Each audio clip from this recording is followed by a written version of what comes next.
Assalamualaikum warahmatullahi wabarakatuh. Allahumma salli wa sallim Allahumma salli wa sallim wa zid wa tafaddal wa barik bi jalalika wa kamalika ala sayyidi ibadika wa asrafi ubadik asadil arabi wal ajam wa imami taibati wal haram wa tarjumani bilisanil qidam wa manba'il ilmi wal hilmi wal hikmati wal hikam abil qasim sayyidina wa habibina wa syafi'ina wa maulana Muhammad sallallahu alaihi wasallam zilu syarafai ya Rab zilu syarafai ya Rab zilu syarafai ya Rab ya Rabbi karama wa ta'zima wa rifata wa mahamata wa birra wa salim radallahu tabaraka wa ta'ala anzalil qawli ali wal qadri jali sadatina wa a'immatina wa mawalina Abi Bakr wa Umar wa Utsman wa Ali Al-Hasan summa Al-Husain wa an baqiyati sahabati wa qarabati Rasulillahi sallallahu alaihi wa alihi ajma'in walhamdulillahi rabbil alamin ya Rabbi bil Mustafa baligh maqasidana waghfir lana ma mata ya wasi'al karami ya Rabbi bil Mustafa baligh maqasidana waghfir lana ya wasi'al akramal khalqi ma liman aludhu bihi siwaka inda khululil hadisil amami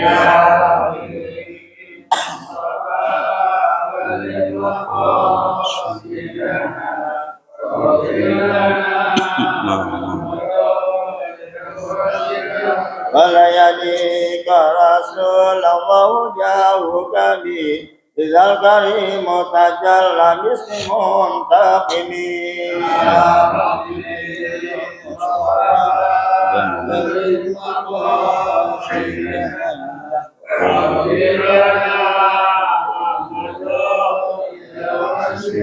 Fa'inna min junika dunya wa darataha wa min ulumika ilmal lawhi wal qalami ya Rabbi bil Mustafa baligh maqasidana waghfir lana ma mada ya wasi'al karami Allahumma shalli wa sallim wa barik alaihi wa ala alihi Allahumma shalli ala Muhammad. Assalamualaikum warahmatullahi wabarakatuh. الفاتحة بنية الشفاء والصحة والعافية والسلام والتوفيق والهداية وأن الله يرزقنا علما نافعا وعملا متقبلا ورزقا حلالا طيبا كثيرا مباركا فيه من غير تعب ولا نصب ولا مشقة إنك على كل شيء قدير. وإلى حضرة النبي المصطفى رسول الله محمد بن عبد الله صلى الله عليه وسلم وأزواجه وذريته وأهل بيته وأنصاره وأصحابه ثم إلى أرواح الأنبياء والمرسلين والأولياء والشهداء والصالحين والأئمة المجتهدين والعلماء العاملين خصوصا إلى روح سيدنا المهاجر إلى الله أحمد بن عيسى وسلفك المقدم محمد بن علي بالوي ثم إلى روح الشيخ قدر الجيلاني ثم إلى روح مؤلف هذا الكتاب إمام أبو الليث السمرقندي ثم إلى روح أستاذ حجي فتح الرحمن بن حجي أحمد صرح ثم إلى روح أستاذ إحسان بن شفيع الدين ثم إلى روح الحبيب محمد بن علوي الحميد ثم إلى روح كي هجي صف النظامي وثم إلى روح كي عبد الله الشافعي وثم إلى روح كي عبد الرشيد عبد الله الشافعي وثم إلى روح آبائنا وأمهاتنا وأجدادنا وجداتنا وأصحابنا وقرابتنا ولمن له حق علينا ولجميع المسلمين والمسلمات والمؤمنين والمؤمنات خصوصا إلى روح حجي مرتع بن حجي سوي وثم إلى أرواح أهل جميع الحاضرين وثم إلى أرواح أهل مسجد نور الهداية أن الله يغفر لهم ويرحمهم ويجعل الجنة مثواهم. الفاتحة. أعوذ بالله من الشيطان الرجيم. بسم الله الرحمن الرحيم. الحمد لله رب العالمين الرحمن الرحيم مالك يوم الدين إياك نعبد وإياك نستعين اهدنا الصراط المستقيم صراط الذين أنعمت عليهم غير المغضوب عليهم ولا الضالين آمين. الحمد لله رب العالمين والصلاة والسلام على أشرف الأنبياء والمرسلين سيدنا محمد وعلى آله وصحبه أجمعين أما بعد. قالوا سبحانك لا علم لنا إلا ما علمتنا إنك أنت العليم الحكيم. رب اشرح لي صدري ويسر لي أمري واحلل عقدة من لساني يفقهوا قولي. اللهم أخرجنا من ظلمات الوهم وأكرمنا بنور الفهم وافتح علينا بمعرفة العلم وأحسن أخلاقنا بالحلم وسهل لنا أبواب فضلك وانشر علينا من خزائن رحمتك يا أرحم الراحمين. Amma ba'd. Yang sama-sama kita hormati para asatizah, para hujjaj, tokoh masyarakat, para orang tua, bil khusus orang tua kita Bapak Haji Effendi Ali, Bapak Haji Syuhada, guru kita Ustadz Namin Setiawan, Bapak Haji Rojali, Bapak Haji Gunawan, Bapak Haji Abdul Aziz, Bapak Ustadz Yayat, dan seluruh jamaah. Mohon maaf tidak disebutkan satu persatu namanya, namun tidak mengurangi rasa ta'zim hormat saya kepada Bapak saudara sekalian. Puji syukur kita panjatkan kehadirat Allah Subhanahu wa taala yang banyak memberikan kita nikmat iman, nikmat Islam, nikmat sehat wal afiyah, nikmat taufik wal hidayah, nikmat panjang umur, yang karena dengan nikmat itu semua kita hadir di Masjid Nurul Hidayah ini dalam rangka melaksanakan kewajiban kita, yakni salat maghrib yang kita laksanakan secara berjamaah, dilanjutkan dengan ta'lim. Mudah-mudahan niat langkah kita ke tempat ini mendapatkan ridha, barakah, pahala dari Allah Subhanahu wa taala. Salawat dan salam semoga tercurahkan kepada baginda Muhammad sallallahu alaihi wasallam serta keluarganya, sahabatnya, dan para pengikutnya setia. Hadirin yang dimuliakan Allah Subhanahu wa taala, kita lanjutkan pelajaran kita dalam kitab Tanbihul Ghafilin. Qala Syekhul Muallif rahimahullahu taala wa adama naf'a bihi wa bi ulumihi wa bi asrarihi fid dharain. Qala al-faqih rahimahullah man arada an yanjuwa min azabil qabri fa'alayhi an yulazima arba'ata asya' wa yajtanibu arba'ata asya'. Fa ammal arba'atu allati yulazimuha fa muhafazatu salawat was sadaqah wa qiraatul Qur'an wa kasratut tasbih. Fa inna hadhil asya' tudi'ul qabra wa tuwassi'uhu. Wa ammal arba'atu allati yajtanibuha fal kadhibu wal khiyanatu wan namimatu wal baul ila akhirih. Wallahu taala a'lam bissawab. Hadirin yang muliakan Allah Subhanahu wa taala, kita masih melanjutkan pembahasan kita tentang 4 hal yang harus dihindari bagi seorang muslim jika mau terhindar dari siksa kubur. Kalau yang dulu kita udah sampaikan 4 yang mesti dikerjakan. yang wajib dikerjakan untuk terhindar, yang pertama menjaga sholat 5 waktu, bersedekah setiap hari, kemudian membaca Al-Quran setiap hari, dan juga memperbanyak tasbih. Sementara yang harus kita tinggalkan, 4 hal yang mesti kita tinggalkan agar terhindar dari siksa kubur, kemarin udah kita jelaskan. Yang pertama adalah al-kadzibu, berbohong. Udah kita tuntaskan, ya, berbohong. Apalagi kalau kita berbohong atas nama Allah atau berbohong atas nama Nabi. Ini hadis Nabi padahal bukan. Itu tempat duduknya nanti di neraka. Kata Nabi, man kadzdzaba alayya muta'ammidan falyatabawwa maq'adahu minan nar. Siapa yang sengaja, siapa yang mengatakan sesuatu dariku, siapa yang berbohong atas namaku, muta'ammidan sengaja, falyatabawwa maq'adahu minan nar, siap-siap menempati duduknya di neraka. Dan juga kita terkadang nggak sadar berbohong itu kita lakukan. Kapan? Kita bohong tujuannya buat orang ketawa. Ada nggak? Bercanda, ya. Kita bohong nih, bercanda nih. Tujuannya biar orang ketawa, gitu. Dan itu sebenarnya nggak boleh.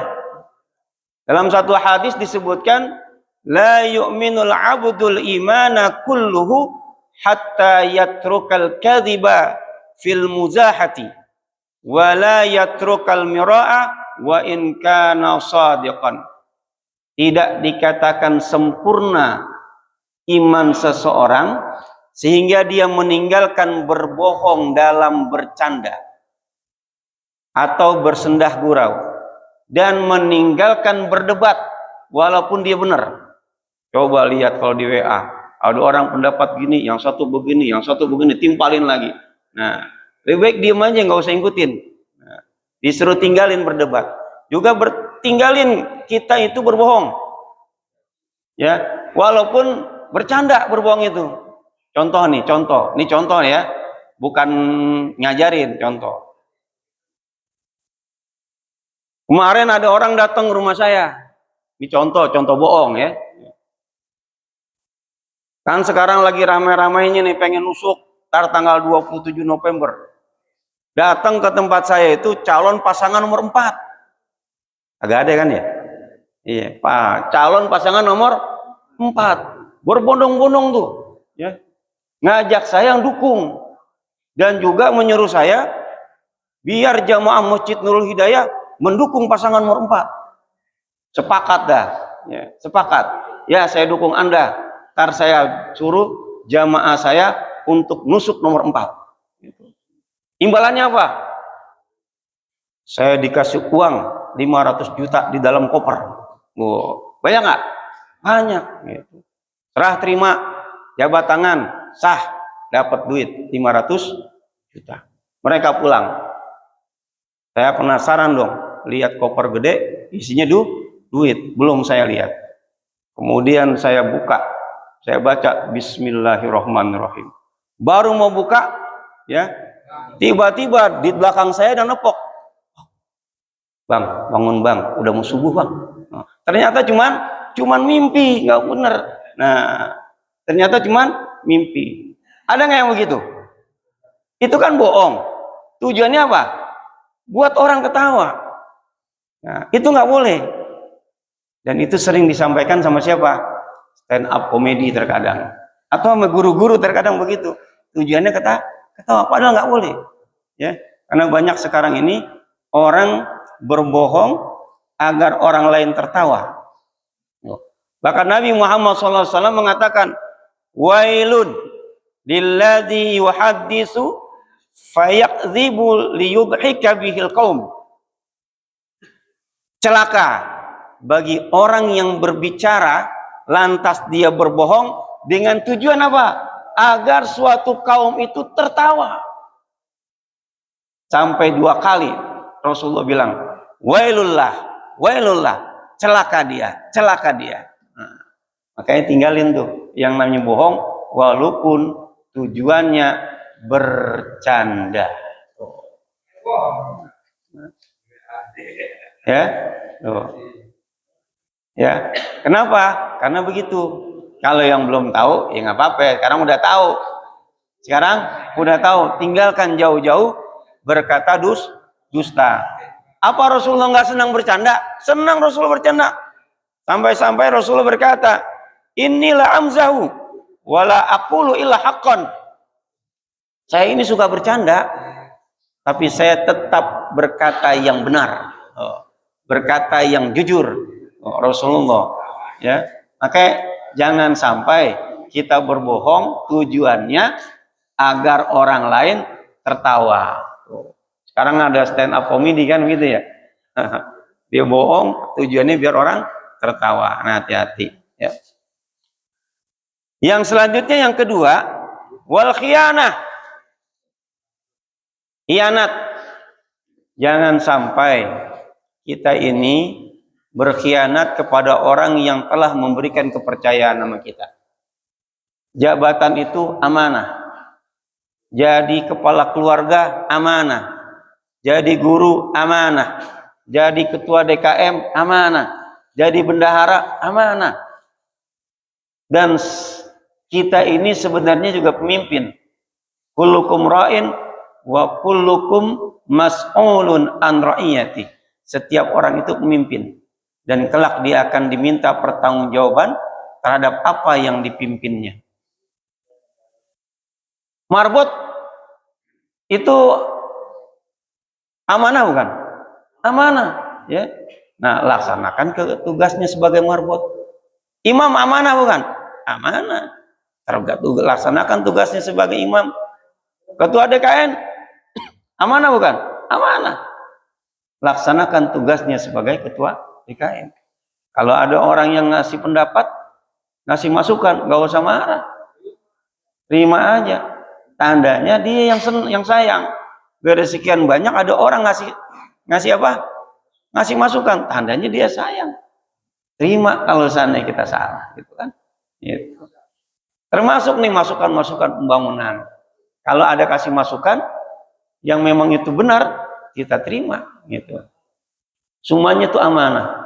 Termasuk tukang bangunan juga amanah. Dulu kita ngasih amanat kepada orang untuk menjaga ini bangunan, ya, termasuk barang-barangnya. Ada yang dibawa kabur, ada yang dijual. Itu nggak amanah namanya, gitu. Pernah di suatu zaman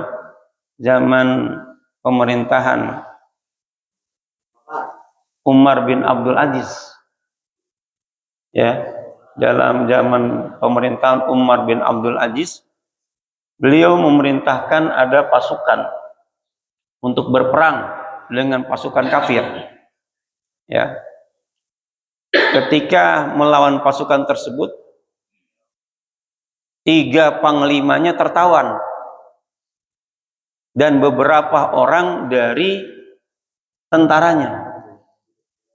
Nah, setelah ditawan, ini raja orang kafir berunding nih sama menteri-menterinya, sama patihnya. Gimana caranya 3 panglima ini dan juga beberapa tentaranya mau ikut menjadi bagian dari orang-orang kafir itu untuk membangun negerinya. Akhirnya sepakatinlah, bujuk saja panglimanya, bilang kalau dia mau jadi bagian dari kita, makan dikasih rumah, istana, emas dan lain sebagainya, dikasih jabatan. Maka dipanggillah 1 orang dulu panglimanya. Nah, ketika dipanggil, ditanya, wahai panglima, kamu sekarang jadi tawanan saya ingin negosiasi sama kamu, ingin ngasih satu yang penting buat kamu. Caranya gampang, kamu ikut jadi tentara saya, kamu tinggalkan Islam, masuk ke dalam agama saya, nyembah berhala, maka kamu akan kami kasih rumah, istana, emas, seluruh kemuliaan termasuk jabatan. Kata orang tersebut, saya diamanahkan oleh Umar bin Abdul Aziz untuk mempertahankan ajaran saya. Apapun yang kamu bujuk, kamu berikan kepada saya tidak mau. Kata raja, kalau nggak mau kamu akan kami penggal. Terserah. Kamu bisa memotong atau memenggal kepala saya, tapi kamu tidak akan bisa memenggal dan memotong iman saya. Akhirnya panglima pertama dipenggal, gelinding kepalanya. Ketika gelinding, kepala itu mengucapkan ayat Al-Quran. Ya ayyatuhan nafsul mutmainnah, irji'i ila rabbiki radiyatan mardiyah, fadkhuli fi ibadi wadkhuli jannati. Wahai jiwa yang tenang, irji'i ila rabbiki, kembalilah kamu ke dalam Tuhanmu, kembalilah kepada Tuhanmu. Irji'i ila rabbiki radiyatan mardiyah, dengan ridho dan ridhoi. Fadkhuli fi ibadi, masuklah kamu menjadi golongan hamba-hambaku. Wadkhuli jannati, dan masuklah kamu ke dalam golongan hambaku yang mendapat jannah, surga. Syahid satu, mempertahankan akidah, mempertahankan amanahnya, menjaga pasukannya. Wah, satu nggak bisa dibujuk. Kemudian dipanggil lagi panglima yang kedua. Ditawarkan hal yang sama. Ikut agama kami, kamu dapat kedudukan. Bahkan bisa lebih tinggi dari kedudukan yang dikasih Umar bin Abdul Aziz. Dikasih rumah, dikasih istri, emas dan lain sebagainya. Kata orang tersebut, enggak mau. Kalau kau tidak mau, nasibmu akan sama seperti temanmu yang di samping. Ditanya di dekat orang yang kepalanya udah buntung. Kalau kita begitu kira-kira gimana?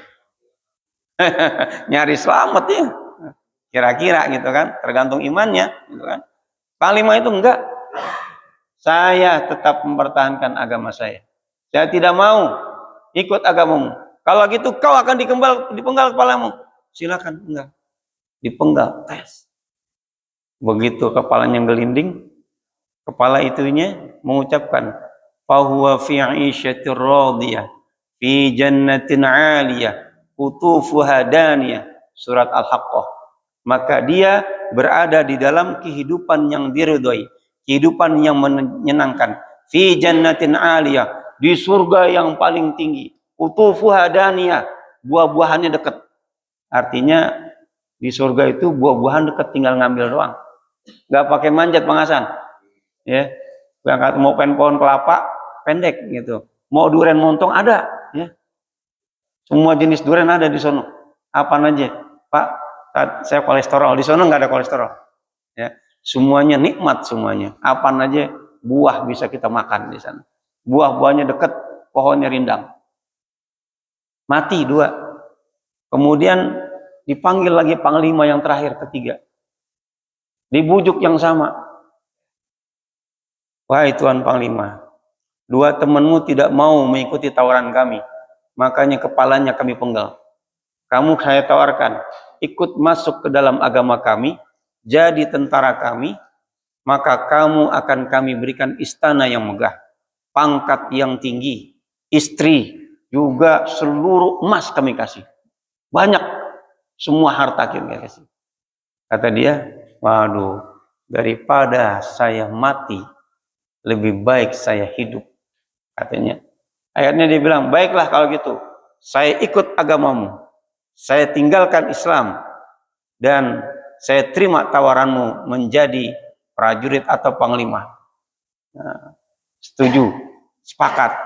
Nah, kata rajanya, wahai sekretaris, catat, berikan jabatan sama dia, berikan rumah, berikan istana, berikan istri, berikan semua harta.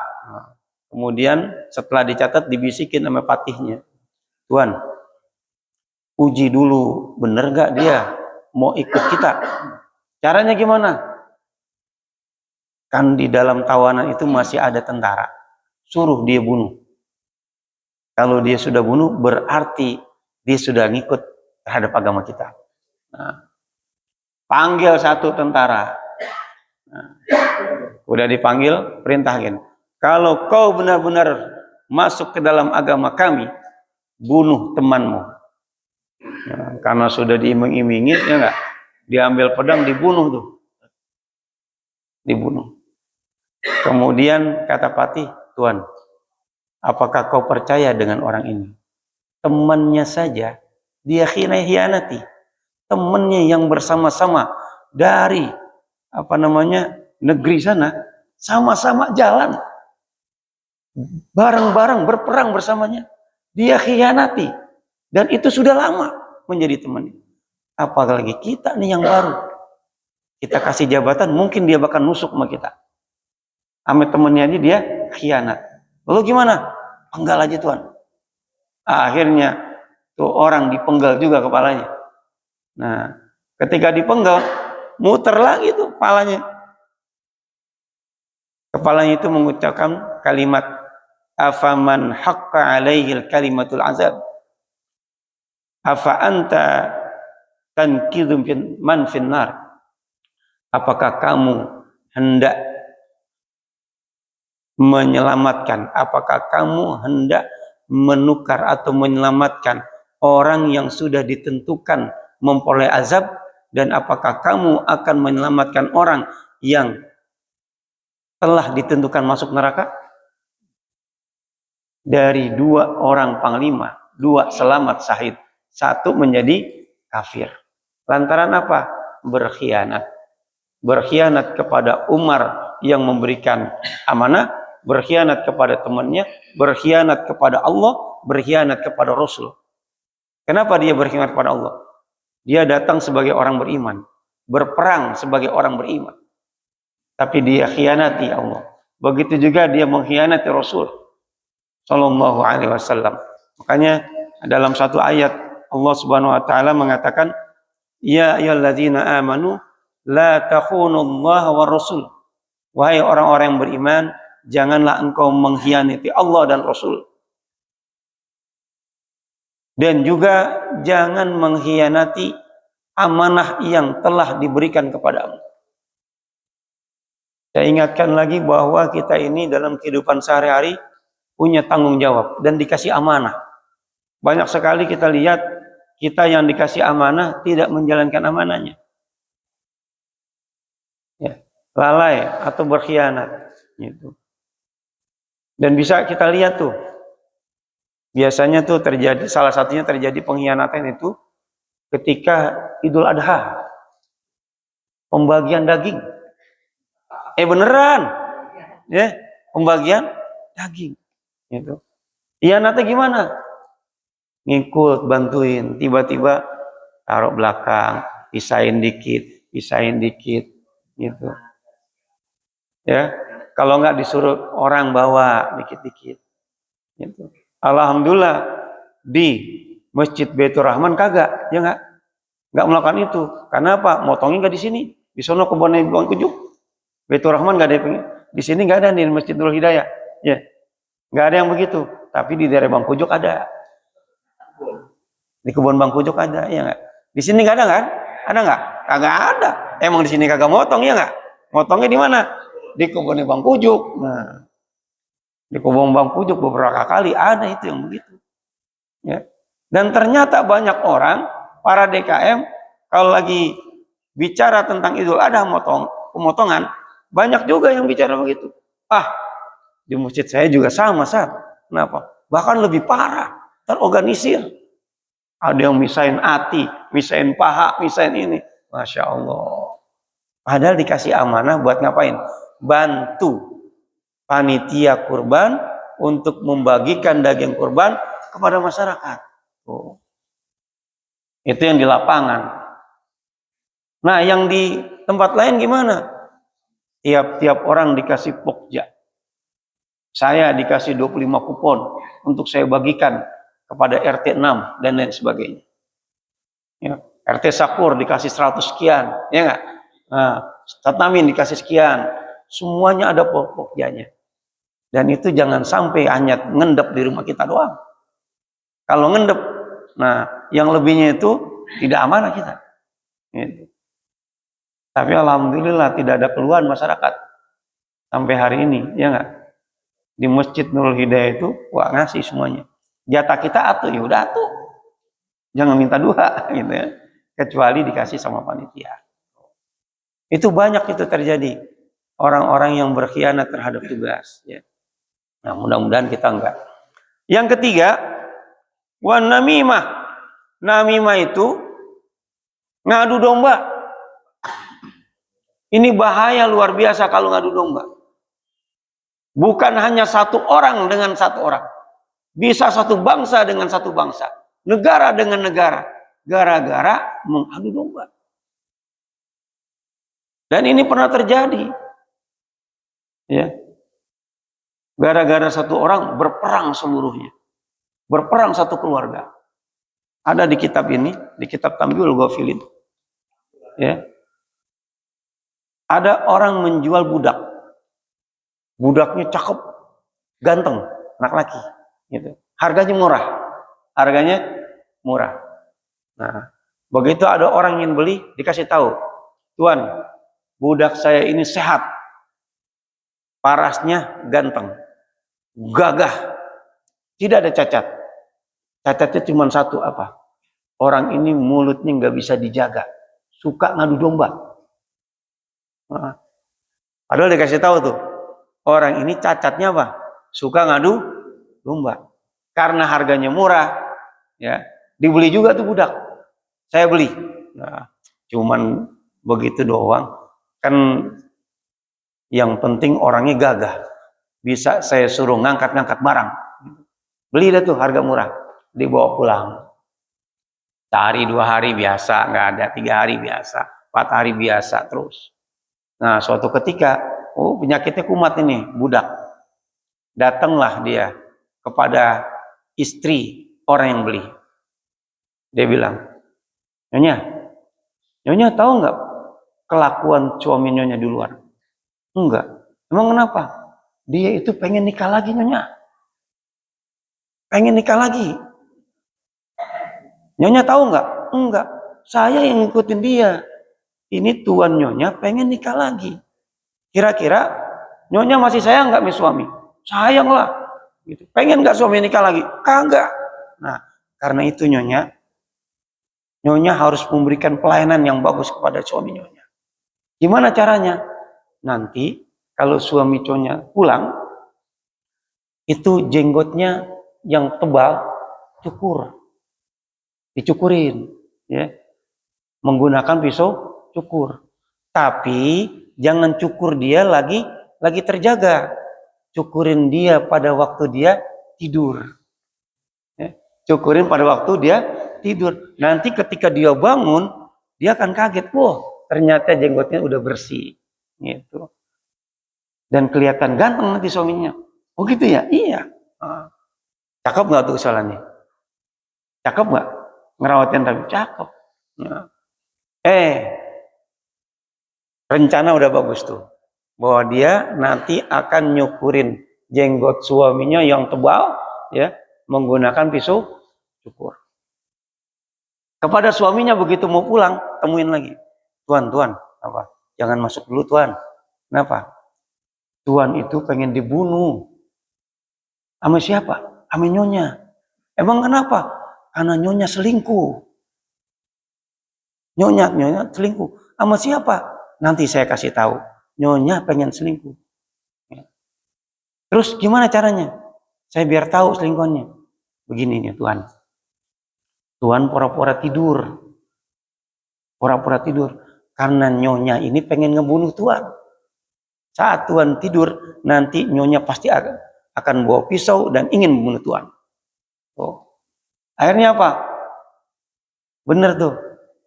Tuannya pura-pura tidur di bangku. Ketika pura-pura tidur, istrinya datang. Tujuan istrinya mau ngapain? Mau nyukurin. Mau bersihin jenggot suaminya. Nah, tapi suaminya nganggap apa? Bahwa istrinya akan membunuhnya. Biar istrinya itu bebas dengan selingkuhannya. Akhirnya ketika tidur, pura-pura tidur, bener. Ini pisau langsung kemari ini mau ini. Anggapannya mau dibunuh. langsung ditangkap, pisau diambil, ditusuklah tuh istrinya. Istrinya mati, meninggal dunia.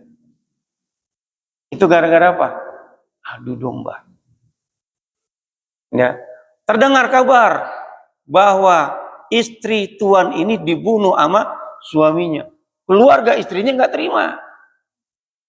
Maka keluarga istrinya itu mengatur siasat bagaimana caranya menghilangkan nyawa orang yang membunuh keluarga istrinya. Akhirnya suaminya juga dibunuh oleh utusan keluarga istri. Keluarga suaminya ini yang udah mati nggak terima. Lalu gimana caranya? Akhirnya terjadilah perang antara dua keluarga. Gara-gara apa? Adu domba. Dasarnya adu domba. Ya. Makanya kata Allah Subhanahu wa taala, ya ayyuhalladzina amanu in ja'akum fasikum binaba'in fatabayyanu, jika datang kepadamu berita dari orang fasik, fatabayyanu, maka periksa dulu, tabayun dulu, jangan percaya dulu, koreksi dulu. Bahayanya orang yang melakukan namimah. Bahkan Nabi Muhammad SAW udah ngancem tuh kepada orang-orang yang berbuat namimah. Kata Nabi Muhammad SAW, la yadkhul jannata qattatun ay namamun, tidak akan masuk surga orang yang mengadu domba. Hati-hati, jangan sampai kita melakukan ini, ngadu domba. Kalau ngadu domba enggak masuk surga, udah pasti dapat siksa neraka. Awal dari siksa neraka adalah azab kubur. Kalau pengen terhindar dari azab kubur, hindari berkata dusta, hindari berkhianat, hindari namimah. Yang terakhir, yang keempat, al-baul. Kalau kita buang air kecil, hendaklah bersuci. Jangan sampai kita nggak cebok. Kalau anak perempuan, saya yakin kalau buang air kecil cebok. Anak perempuan, ya nggak? Nah, kalau anak laki, dari 10, mungkin 6 kagak cebok. Dari 10 orang, 6 nggak cebok. Mungkin juga 8 kagak cebok. Gimana? Coba lihat. Mohon maaf ya, supir-supir, ya nggak? Atau orang dagang, ya, kencing di pinggir jalan, dia nggak cebok, tuh udah pasti celananya najis. Tuh ada juga cebok tapi nggak bersih. Kenapa? Kencingnya nggak tuntas, sehingga ketika sholat, ketika ruku kan keteken nih, ya kan, keteken, keluar dikit, seret. Nah, nggak sadar tuh, nggak sadar, dia lanjutin sholat, padahal sholatnya udah batal. Makanya orang buang air kecil harus benar-benar usahakan jangan diri, jongkok, dan benar-benar tuntas. Jangan sampai masih tersisa. Kalau masih tersisa dan kita itu tetap sholat, begitu kita ruku atau sujud tertekan, keluar setetes saja, maka itu akan membuat sholat kita batal. Kalau batal kita sholat terus, ya udah nggak dianggap berarti. Nah, udah batal, beda batal dengan jamaah. Ya keluar sholat lagi, gitu. Ada yang begitu terus aja, ya kan? Nah, makanya hati-hati. Ya, kalau kita buang air kecil, hendaklah yang tuntas dan bersuci. Jangan sampai tidak bersuci. Orang yang tidak bersuci itu, kata Nabi Muhammad, salah satu yang mendapat azab kubur. Makanya Nabi Muhammad SAW berkata, tanazzahu 'anil baul, fa inna amatal azab al qabri minhu. Bersucilah dari buang air kecil, karena sesungguhnya azab kubur paling banyak itu disebabkan oleh orang yang kalau kencing tidak bersuci, atau dia bersuci tapi nggak tuntas. Dan umumnya laki-laki yang begitu, ya. Umumnya laki-laki. Perempuan juga ada perempuan begitu. ya kencingnya nggak tuntas gitu. Nah karena itulah kalau bisa kemana-mana bawa salinan, entah itu kain atau pakaian dalam, ya. Untuk apa? Khawatir ya. Apa namanya? Ada najis di celana kita. Ada juga orang kalau pergi kemana-mana mau kencing ditahan. Kenapa? Ditahan. Nggak terbiasa kencing dengan berdiri. Ya Ustaz Namin nggak mau deh kencing diri. Gitu. Maunya nongkrong. Karena biar tuntas. Gitu. Atau memang terpaksa nih kencing berdiri. Sholat cuman nggak yakin nih. Ntar di rumah ulang lagi. Karena kebanyakan begitu. Ya. Alhamdulillah Masjid Nurul Hidayah dirancang oleh yang bangun tidak ada WC atau juga toilet berdiri. Kalau kencing harus dongkrok nggak? Jongkok. Nggak ada kencing berdiri, ya kan? Nggak ada tuh. Semuanya kamar mandi tertutup lagi. Tuh. Cuman persoalannya orang yang udah kita kasih tempat begitu masuk kamar mandi mau kencing diri juga. Biasa diri juga gitu.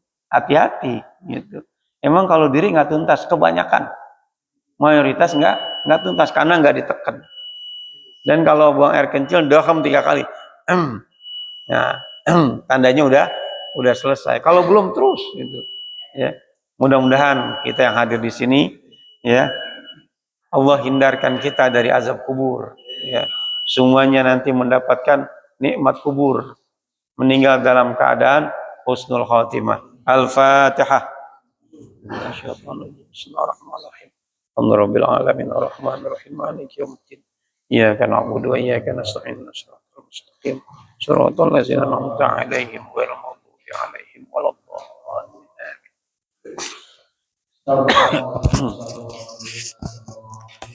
Bismillahirrahmanirrahim. Amin.